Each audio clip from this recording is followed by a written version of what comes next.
अवसर मिलेंगे। आज भारत की नारी शक्ति हर क्षेत्र में प्रगति की नई ऊंचाइयों को छू रही है। कुछ वर्ष पहले तक किसने सोचा था कि हमारे देश में गांव में रहने वाली महिलाएं भी ड्रोन उड़ाएंगी, लेकिन आज ये संभव हो रहा है। आज तो गांव गांव में ड्रोन दीदी की इतनी चर्चा हो रही है, हर किसी की जुबान पर नमो ड्रोन दीदी, नमो ड्रोन दीदी ये चल पड़ा है। हर कोई इसके विषय में चर्चा कर रहा है। एक बहुत बड़ी जिज्ञासा पैदा हुई है और इसलिए मैंने भी सोचा कि क्यों ना इस बार मन की बात में एक नमो ड्रोन दीदी से बात की जाए। हमारे साथ इस वक्त नमो ड्रोन दीदी सुनीता जी जुड़ी हुई हैं, जो उत्तर प्रदेश के सीतापुर से हैं। आइए उनसे बात करते हैं। सुनीता देवी जी, आपको नमस्कार।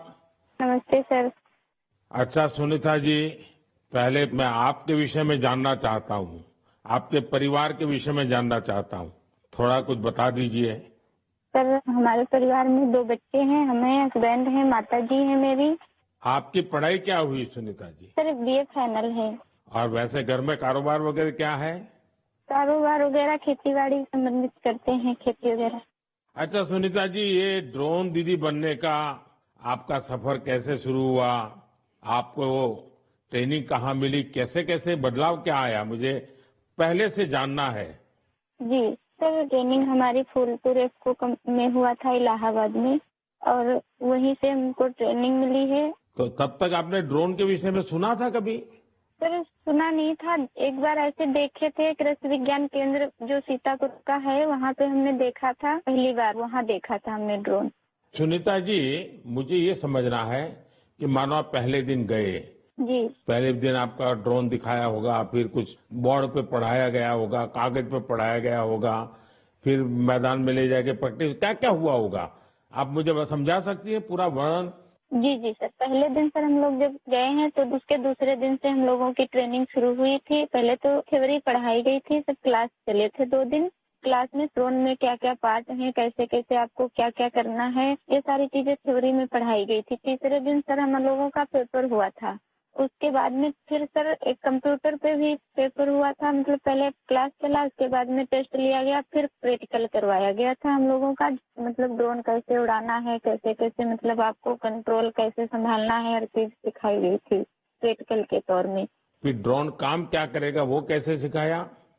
सर ड्रोन काम करेगा कि जैसे अभी फसल बड़ी हो रही, बरसात का मौसम या कुछ भी, ऐसे बरसात में दिक्कत होती, खेत में फसल में हम लोग घुस नहीं पा रहे हैं, तो कैसे मजदूर अंदर जाएगा, तो इसके माध्यम से हम बहुत फायदा किसानों को होगा और वहाँ खेत में घुसना भी नहीं पड़ेगा। हमारा ड्रोन जो हम मजदूर लगा के अपना काम करते हैं, वो हमारा ड्रोन से मेड़ पे खड़े होके हम अपना वो कर सकते हैं। कोई कीड़ा मकोड़ा अगर खेत के अंदर है, उससे हमें सावधानी भी बरतनी रहेगी, कोई दिक्कत नहीं हो सकती है। और किसानों को भी बहुत अच्छा लग रहा है सर, हमने 35 एकड़ स्प्रे कर चुके हैं अभी तक।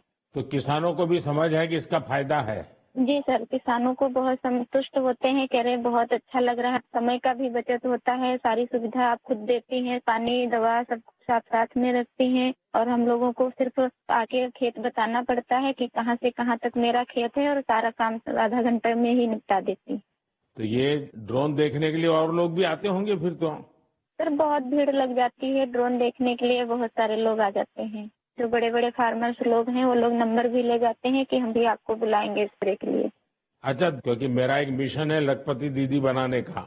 अगर आज देश भर की बहनें सुन रही हैं, तो एक ड्रोन दीदी आज पहली बार मेरे साथ बात कर रही है, तो क्या कहना चाहेगी आप? जैसे आज मैं अकेले ड्रोन दीदी हूँ, तो ऐसी हजारों बहनें आगे आए कि मेरे जैसे ड्रोन दीदी वो भी बने। और मुझे बहुत खुशी होगी कि जब मैं अकेली हूँ, मेरे साथ में और हजारों लोग खड़े होंगे, तो बहुत अच्छा लगेगा कि हम अकेले नहीं, बहुत सारे लोग हमारे साथ में ड्रोन दीदी के नाम से पहचानी जाती हैं।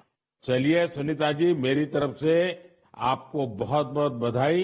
ये नमो ड्रोन दीदी ये देश में कृषि को आधुनिक बनाने का एक बहुत बड़ा माध्यम बन रही है।